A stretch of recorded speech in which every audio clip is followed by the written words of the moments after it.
കോവയ്ക്ക കണ്ട ഗൈസ്, കോവയ്ക്ക കണ്ട.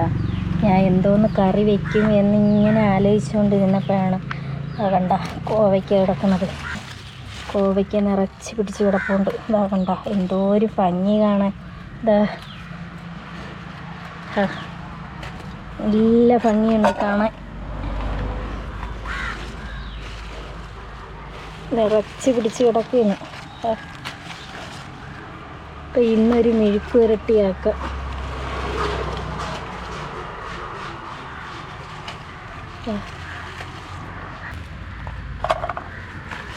അത്യാവശ്യം ഒരു ചെറിയ ഒരു സവാളയും കൂടെ ഇടുമ്പോഴത്തേക്ക് ഒരു മെഴുക്കാവും. കുഞ്ഞുങ്ങൾ ഇഷ്ടം പോലെ പിടിച്ച് വരുന്നുണ്ട്. ദാ ലിയോ ലിയോ ലിയോ ഇതാ എവിടെ പോണേ? ചെറിയ ഇത് ഒരുപാട് പിടിച്ച് വരുന്നുണ്ട്. വേണ്ട ഒരു കുഞ്ഞി വേവ. ഇത് പൂത്ത് ഇഷ്ടം പോലെ ഉണ്ട്, കായ്ച്ച് വരണം.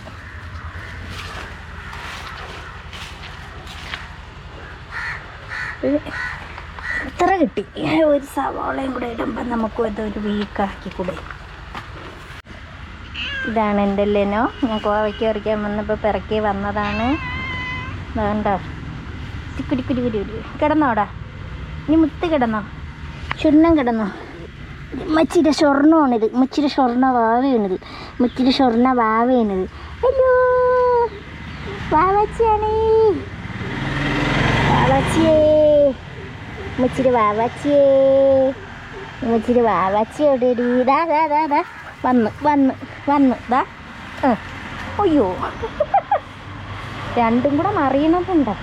വേണ്ട, വാ മക്കൾ വാ. ഡാ നീ എവിടെ പോണേ? ലിയോ എവിടെ പോണേ? പോണേ ഗേറ്റിൻ്റെ അടുത്ത്. വേണ്ട, കുണുങ്ങി പോണ വേണ്ട. അപ്പം ഗൈസ് ഇത്രയൊക്കെ ഉള്ളൂ. ഇന്നൊരു മെഴുക്ക് പുരട്ടിയാക്കാം. ഒരുമ്മ അവിടെ വെക്കളെ, ഒരുമ്മ കൊടിക്ക് വിരട്ടണ്. ഇപ്പം വിരട്ടൊക്കെ അതിനെ വിരട്ടുമ്പോൾ അത് ഡാ വീരപ്പ